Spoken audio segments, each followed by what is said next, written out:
എന്ന് വെച്ചാൽ ആലപ്പുഴയിലൊരു ഹോട്ടലുണ്ട്, ബ്രദേഴ്സ് എന്ന് പറഞ്ഞിട്ട്. ആ ഹോട്ടലിൽ കയറിയിട്ട് ചായ കുടിച്ചിട്ട് ഞങ്ങൾ പോകും. അപ്പോൾ ഞാനന്ന് പഴംപൊരിയും ചായ പറഞ്ഞത്, വേറെ ആൾ പൊറോട്ടയും ബീഫ് റോസ്റ്റും ഒക്കെ പറഞ്ഞിട്ടുണ്ടായിരുന്നു. അപ്പോൾ ഈ പഴംപൊരി എടുത്തു കഴിഞ്ഞപ്പോൾ പെട്ടെന്ന് അവിടെ വേറെ ആൾക്കാരും പറഞ്ഞപ്പോൾ ഒരുമിച്ച് കൊണ്ടുവന്ന് വെച്ചത്, അതിൽ നിന്ന് പഴംപൊരി എടുത്തപ്പോൾ എന്തോ തട്ടി നേരെ ആ ബീഫ് റോസ്റ്റിലേക്ക് വീണു. അപ്പോൾ അയ്യോ എന്ന് പറഞ്ഞിട്ട് പിന്നെ എടുത്ത് കഴിച്ചു കഴിഞ്ഞപ്പോൾ എന്തോ ഒരു ടേസ്റ്റ്, ഒരു നല്ല സുഖമുള്ളൊരു ടേസ്റ്റ്. ഞാൻ പതുക്കെ ഒന്ന് പൊട്ടിച്ച് അവൻ കാണാതെ പതുക്കെ ബീഫ് റോസ്റ്റ് ഒന്നും കൊള്ളാലത്. നമ്മൾ എടാ ഇത് ഒന്ന് ടേസ്റ്റ് ചെയ്തൊക്കെ, പഴംപൊരിയും ബീഫ് റോസ്റ്റും. പഴംപൊരിയും ബീഫ് റോസ്റ്റാണ്, ഇത് പ്രാന്താണ് എന്ന് പറഞ്ഞിട്ട് എന്നെ കളിയാക്കുക.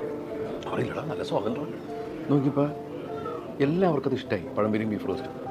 അങ്ങനെ ഞങ്ങളുടെ സ്ഥിരം പരിപാടിയാണ് ഈ ആലപ്പുഴ ഭാഗത്തേക്ക്, തിരുവനന്തപുരം ഭാഗത്തേക്ക് പോകുകയാണെങ്കിൽ നേരെ പ്രദേശത്ത് കയറിയിട്ട് പഴംപൊരിയും ബീഫ് റോസ്റ്റ് അവരെന്നെ ഇങ്ങനെ ശ്രദ്ധിക്കാൻ തുടങ്ങി.